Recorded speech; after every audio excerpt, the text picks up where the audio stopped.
Base models exit the pre-training phase having processed petabytes of human text. But at this stage, they are entirely feral. Their only function is next token prediction. If you ask a base model for the capital of France, it might not provide the answer. It is statistically just as likely to reply with, "What is the capital of Germany? What is the capital of Italy?" because it is simply continuing a pattern of trivia questions. To make this statistical engine useful, engineers rely on a secondary phase called post-training. This is where the model is taught the rules of human conversation. Without post-training, the model's weights remain unoptimized for dialogue. The system lacks the specific pathways to decipher intent from a user's prompt, making its knowledge functionally unusable in a chat interface. Supervised fine-tuning is the first step. Engineers feed the model thousands of high-quality prompt and response pairs, providing a strict template for how a dialogue should look. This formula represents cross-entropy loss, a mathematical driver behind SFT. The model evaluates its own guess against a perfect human response. Y is the exact token a human wrote, and P is the probability the AI assigns to guessing that same exact token. This chart shows the logarithmic curve of that penalty. Because it uses a log function, the math is unforgiving. If the AI assigns a near-zero probability to the correct human word, the calculation drops toward negative infinity. The resulting mathematical punishment forces the neural network to adjust its weights. SFT successfully forces the model to mimic the exact cadence and structure of human replies. But it is an imitation game.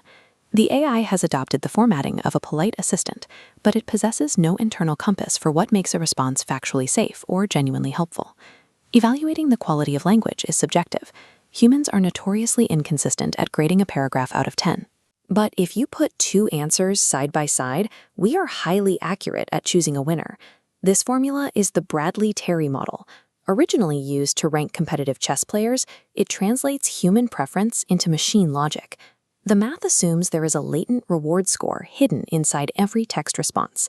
It calculates the mathematical distance between the winning answer and the losing answer. That difference is then pushed through a sigmoid curve, compressing the raw gap into a clean probability percentage between 0 and 100%. By processing hundreds of thousands of these human-selected pairs, engineers train a secondary neural network. This creates a dedicated reward model, an automated judge that learns to score text like a human reviewer. Digitizing human values into a standalone reward model gave developers an automated benchmark. It allowed them to grade millions of AI responses at scale without needing a human in the loop. Proximal policy optimization is the traditional reinforcement learning method used to align the AI. The main model generates answers, and the new reward model acts as the judge, issuing scores. This diagram maps the massive hardware requirements of PPO. To execute the training loop, the system must hold 4 large models in memory simultaneously: the trainable actor and critic, alongside the frozen reward judge and reference model. Left to its own devices, the actor will over-optimize and shatter its own linguistic capabilities to chase high scores. PPO prevents this using a clipped surrogate objective. Even for a perfect answer, the algorithm restricts weight updates behind a rigid 20% barrier. The second safety mechanism is the KL divergence penalty. The learning actor is tethered directly to the original SFT reference model. If the actor attempts to cheat the system by spewing bizarre vocabulary to trick the reward judge, the KL penalty yanks it back to standard human speech. PPO enforces behavioral rules effectively.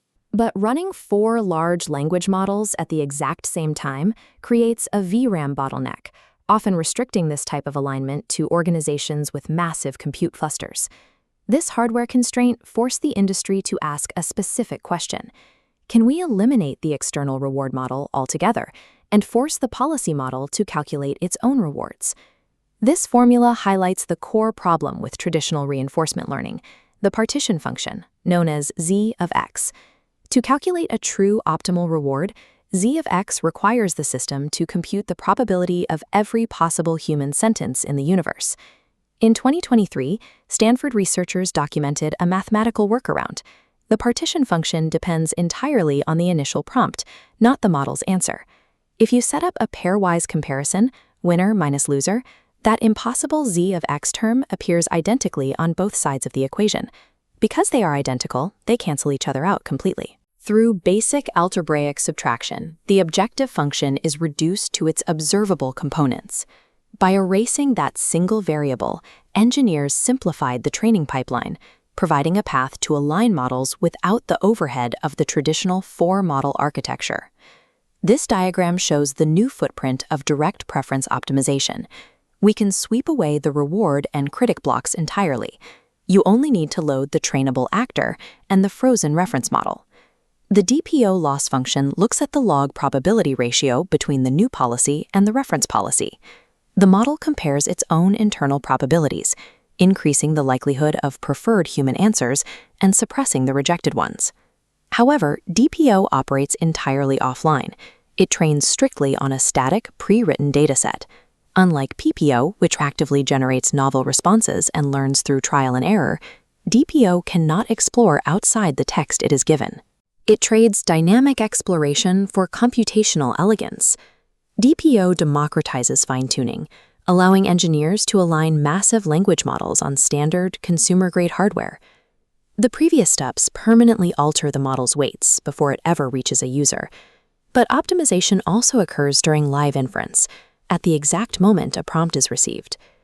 The renowned psychologist Daniel Kahneman divided human cognition into two distinct modes. System 1 is fast and instinctual. System 2 is slow, deliberate, and logical. Standard next token prediction relies entirely on System 1. To activate System 2, developers implement chain-of-thought reasoning. Instead of forcing the AI to jump straight from the prompt to the final answer, it is required to generate intermediate reasoning tokens first. Physically, each reasoning token is looped backwards into the model's context window. This creates an active working memory buffer. The AI processes its own intermediate logic, verifying the math or structure step by step. Shifting compute power to inference time gives the neural network the breathing room to check its own work. It halts the instinct to guess, replacing it with the capacity to deduce. This matrix shows the entire post-training ecosystem. A modern AI is a composite of multiple distinct optimization strategies working in sequence. Supervised fine-tuning lays the foundation, forcing the raw statistical engine to adopt the basic grammar and structure of human dialogue.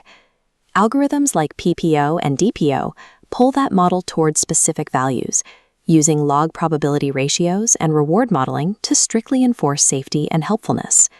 Finally, chain of thought sits at the top, enabling real-time mathematical calculation and logic at the moment of inference. Modern artificial intelligence relies on these distinct layers, each a specific mathematical intervention designed to tether statistical power to human intent.